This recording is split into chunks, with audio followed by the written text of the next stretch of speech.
ഇതിനകത്ത് ഒരുപാട് tribal characters ഉണ്ട്. വളരെ പ്രിമിറ്റീവായിട്ടുള്ള ട്രൈബൽ ക്യാരക്ടേഴ്സ് ഉണ്ട്.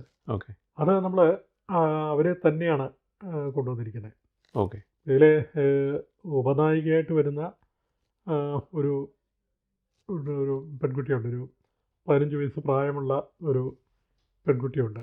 മാര എന്ന പറഞ്ഞൊരു ഒരു കഥാപാത്രം. ഓഹോ അത് നമ്മൾ ഈ തമിഴ്നാട്ടിലെ കള്ളർ ഗ്രാമത്തിൽ നിന്ന് ഒരു അവിടുത്തെ ഒരു കോളേജ് വിദ്യാർത്ഥിയായ ഒരു കുട്ടിയെ തന്നെ ഉണ്ട്, ഒരു ആർട്ടിസ്റ്റിനെ കൊണ്ടുപോയിരിക്കുകയാണ് ഇത്. ഓ ഓ ഓ അപ്പോൾ അവിടെ കള്ളർ ഗ്രാമത്തിൽ നിന്ന് തന്നെ നമ്മുടെ ഒട്ടുമിക്ക കഥാപാത്രങ്ങളും ഓ.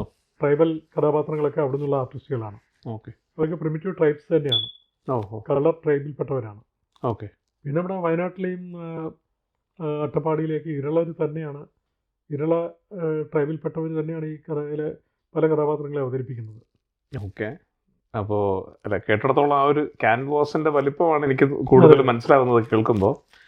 അപ്പോൾ അങ്ങയുടെ ഭാവനയിൽ ഉദിച്ച കഥാപാത്രങ്ങൾ കാണേണ്ട സ്ഥലത്ത് അങ്ങ് കണ്ടതുപോലെ തന്നെ. ഓക്കെ ഓക്കെ സാറിൻ്റെ സിനിമകൾ പൊതുവേ ഒരു കോസ്റ്റ് ഇഫക്റ്റീവ് ആണല്ലോ. അതെ അതെ, ഇതങ്ങനെയല്ല, ഇത് വളരെ പണം ഒരു സ്കെയില് കാണുന്നുണ്ട്, സ്കെയിലുള്ളൊരു സിനിമയാണ്. Beautiful sir, all the very best. ആ ഒരു പ്രൊഡക്ഷൻ നമുക്ക് എപ്പോഴായിരിക്കും കാണാൻ പറ്റുക, പബ്ലിക്കിന് എപ്പോഴായിരിക്കും കാണാൻ പറ്റുക?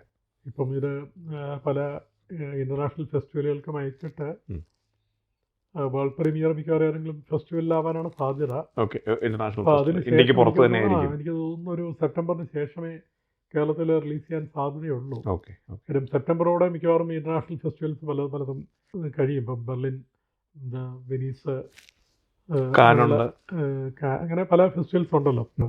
സെപ്റ്റംബർ കഴിഞ്ഞിട്ട് മിക്കവാറും റിലീസ് ഉണ്ടാവുള്ളൂ ഓഹോ മലയാളത്തിൽ.